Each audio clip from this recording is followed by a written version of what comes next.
Fala, Devil, beleza? Então hoje a gente vai falar de um tema que é muito importante em algoritmos, que são as estruturas de dados. Então a gente vai se aprofundar um pouco nisso.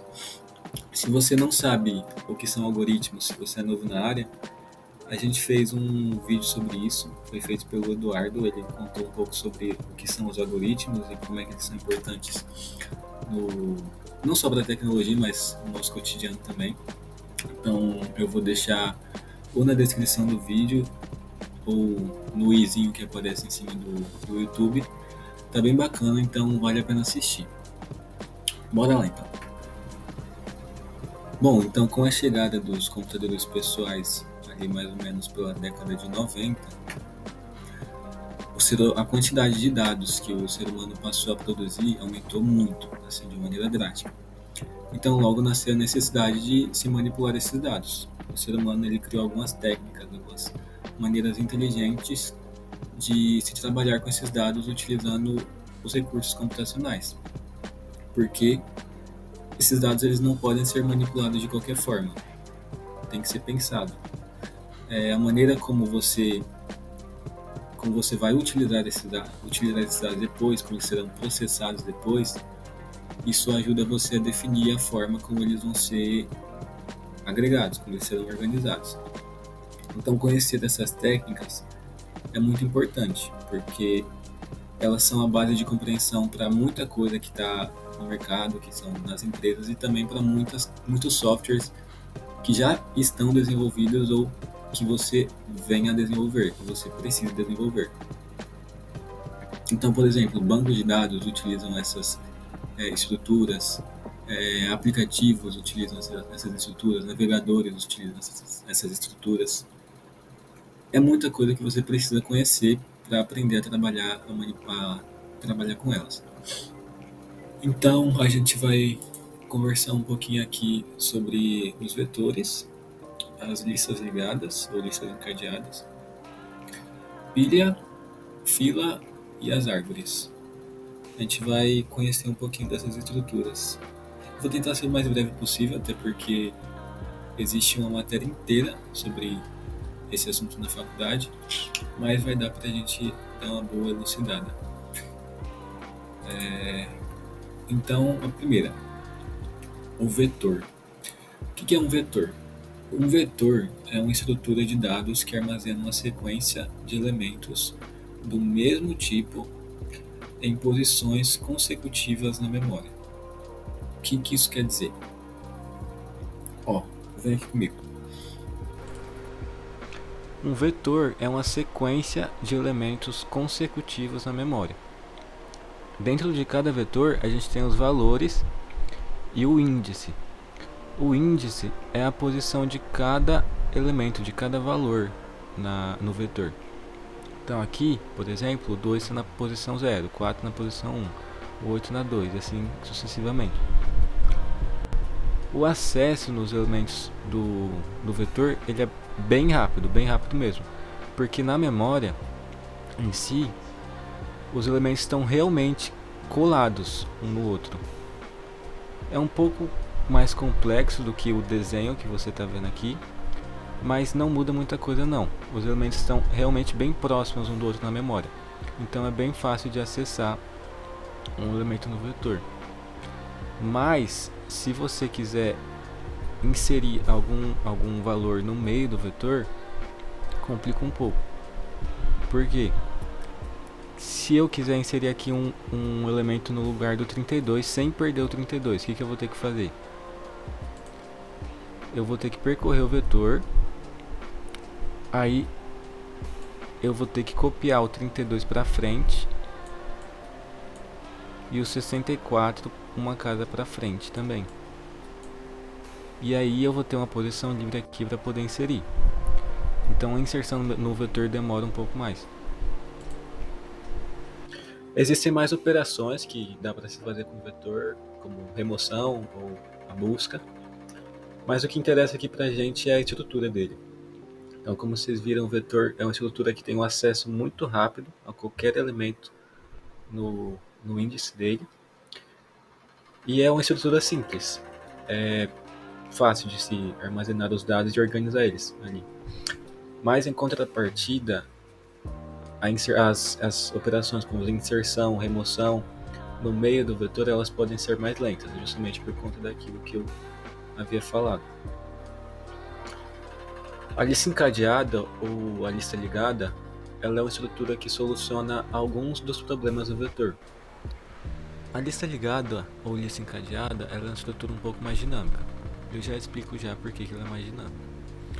Ela é composta por um nó, e cada nó, por vários nós na verdade, e cada nó tem um valor dentro dele e uma referência apontando para um próximo nó, que nem aqui embaixo.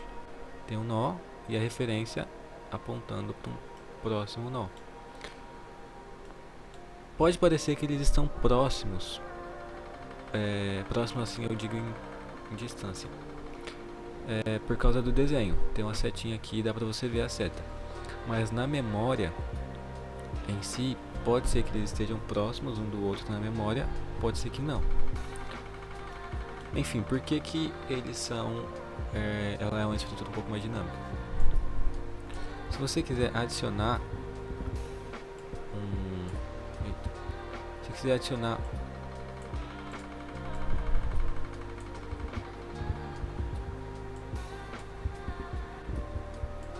se você quiser adicionar um elemento na lista, é fácil. Você faz a referência, você cria um elemento e faz a referência dele apontar para o próximo do anterior aqui. E aí você faz esse anterior aqui, a referência dele, apontar para o elemento que você acabou de criar. Para você remover, também é fácil. Você faz a referência do anterior, desse aqui no caso, apontar para esse, para o próximo. E aí esse aqui que continua apontando, você precisa remover ele agora. Então você faz ele apontar para o nulo, para nada. Aí assim ele não faz mais parte da lista, que seria para esse nulo aqui. Então, só resumindo, as inserções e remoções na lista, elas são mais eficientes, pois não exigem deslocamento de elementos como em um vetor, que não precisa ficar deslocando. E o tamanho da lista pode ser variável, pode crescer dinamicamente se você precisar aumentar ela. Ela não precisa de um tamanho pré-definido. As desvantagens é que o acesso aos elementos na lista ele é mais lento. Você precisa partir do começo para achar o elemento. E a lista também usa mais memória do computador, porque além do valor, ela também precisa armazenar a referência para o próximo nó. Próximo é a pilha. Ela também é uma estrutura linear, parecido com a lista, só que ela é diferente por conta do topo. O topo da pilha é um elemento que aponta para o último elemento da lista. Por exemplo, já viu uma pilha de pratos? O topo da pilha de pratos é sempre o prato que está em último, que está lá em cima. A inserção na pilha, ela só acontece pelo topo. E a remoção também só pode acontecer pelo topo. É o chamado do last in, first out. O último a entrar é o primeiro a sair.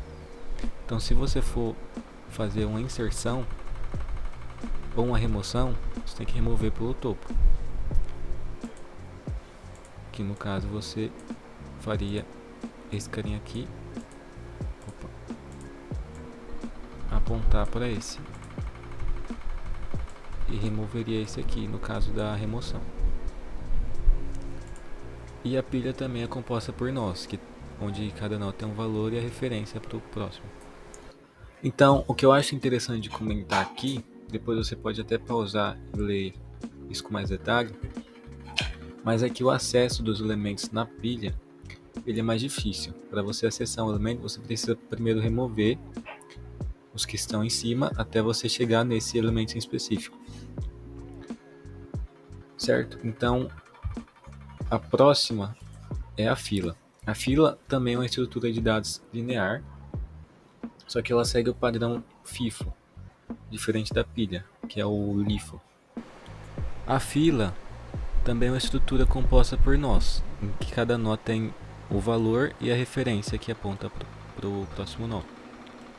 A gente pode comparar essa estrutura a uma fila normal mesmo, de pessoas no banco, por exemplo. Toda fila, a pessoa entra por uma extremidade da fila e sai pela outra. Então, aqui a fila vai ter uma referência que aponta para o início dela e para o fim. Quando você insere um elemento, você insere pelo início. Aí vou inserir outro. Esse elemento vira o início. Vou inserir outro. Você insere pelo início. E para remover, você precisa remover pelo fim da fila. Então seria, no caso, esse elemento aqui, que é o elemento final. FIFO significa First In, First Out. O primeiro a entrar é o primeiro a sair. A fila é a última estrutura linear dessa lista. Todas essas estruturas elas são fáceis de implementar. E elas são um pouco parecidas entre si, com exceção do vetor. Tem algumas variações delas, como a lista duplamente ligada, mas as que eu mostrei aqui são as mais comuns e as mais usadas. A árvore, a nossa última estrutura, é uma estrutura um pouco mais complexa, mas ela também é bem interessante. As buscas nas árvores elas são bem mais rápidas, você já vai entender o porquê. Os nós na árvore, eles são um pouco diferentes. Em cada nó, a gente tem duas referências. Tem o valor, aí tem a referência para a esquerda e a referência para a direita. Quem está do lado esquerdo é sempre menor que o valor que está dentro. E quem está do lado direito é sempre maior do que o valor. Na árvore, a gente tem três denominações. Tem a raiz, que é o elemento principal que inicia a árvore. Os filhos, que são nós que tem algum pai. E tem os nós folha. A folha é um nó que não tem nenhum filho. É sempre o que está na extremidade da árvore, lá no final. E aqui você pode ver que quem está do lado esquerdo, sempre quem está do lado esquerdo de algum nó é menor. Que nem o 10 é menor que o 20. E quem está do lado direito de algum nó é sempre maior do que o valor. Tá, mas por que que eles na árvore a busca é mais rápida? Se você olhar um vetor aqui, por exemplo, para você achar algum elemento no vetor, algum número no vetor, algum elemento, sempre no pior dos casos você vai demorar o tamanho do vetor. Por exemplo, aqui se a gente tentar achar o 64, o vetor tem 6 posições, então a gente vai ter que caminhar todas essas 6 posições. Na árvore não. Ó, eu preparei aqui um site que tem, eu coloquei até mais elementos do que lá. E aí eu vou inserir o número 64 nessa árvore.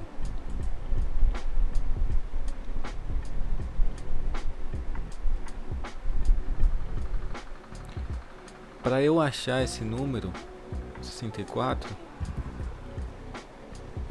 ó, ele vai demorar 1, 2, 3, 4, 5. 5. E esse vetor, e essa árvore, olha o tanto de elementos que tem nela. Então na árvore a busca é bem mais rápido fazer uma busca em uma árvore. Muito obrigado se você acompanhou até aqui. Foi bem bacana compartilhar um pouco desse conhecimento com vocês. As estruturas é uma parte que eu gosto bastante em algoritmos. E é sem dúvida uma parte muito importante também de algoritmos. Se você gostou, não esquece de curtir, compartilhar, comentar. E é isso. Falou!